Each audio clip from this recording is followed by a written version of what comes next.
The knockout. I'm going to read you the knockout from A Savage Life. Who published this? A great publisher. They took a transferred it. Oh yeah, William Morrow, great publisher. Okay, we'll start with the knockout. How's that? Maybe you can relate to that. He was flattened before he was born. He didn't have a chance. His cowardly small father used to tell him a story when he was a little boy about a farmer who lifted up a calf from the time it was born over his head. He would look at his son as they walked in the ghetto and tell him about the farmer who lifted up the calf over his head. And as the calf grew, he was able to lift it up when it was a full-grown bull. The little boy didn't know what the small father was telling him. He thought it was just a story about a farmer. Little did he know that his sadistic father was telling him that the boy was the young calf who he would lift over his head so that when the boy became a bull, he would still be a malleable calf. It's actually so well written. Dostoevsky would be proud of me. As years went on, the father continued to pick on him, ridicule him, bully him, everything he could do to make him small, to keep him under his control. As the boy became a teenager, he found that he liked music and he picked up a flute that he would secretly practice in the basement of their little house. He grew his hair long.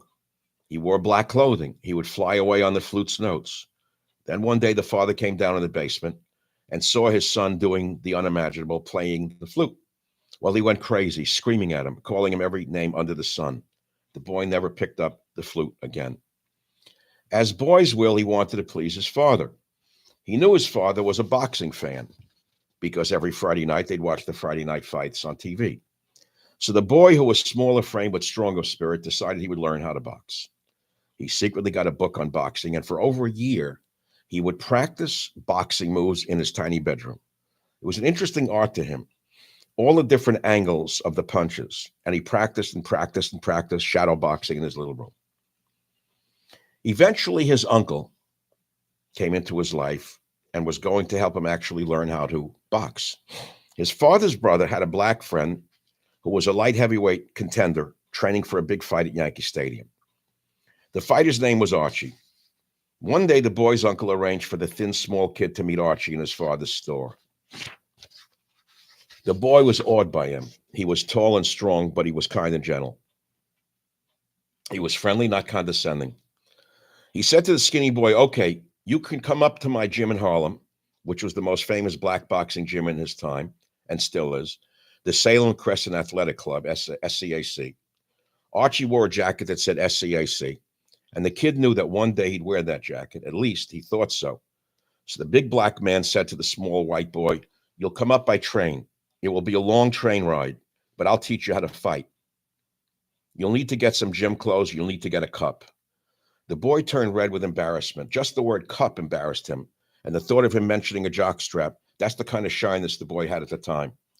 And so the boy and his uncle made preparations for him to take his first boxing lesson up in Harlem. Well, when the mean father heard about it, he screamed at the boy in a tirade, "Are you crazy? You're going to get your head busted open." That was the end of his boxing career. So he couldn't play the flute and he couldn't box. What was left for him to do? It's fiction. There's nothing else I can say to you that's of any interest to me. And therefore, if it's really of no interest to me, and if it's not coming from here, it's not going to go to there. Thank you for listening. Do all the things I always ask you to do, whatever. Click this, click that, subscribe, this and that, like. Go to michaelsavage.com and do all the other stuff. And no, I do not have a pair of golden sneakers to sell you, but perhaps I should work on that. Maybe I'll get you some golden boxing gloves with the name Mike on them. Thanks for listening. See you soon, God willing.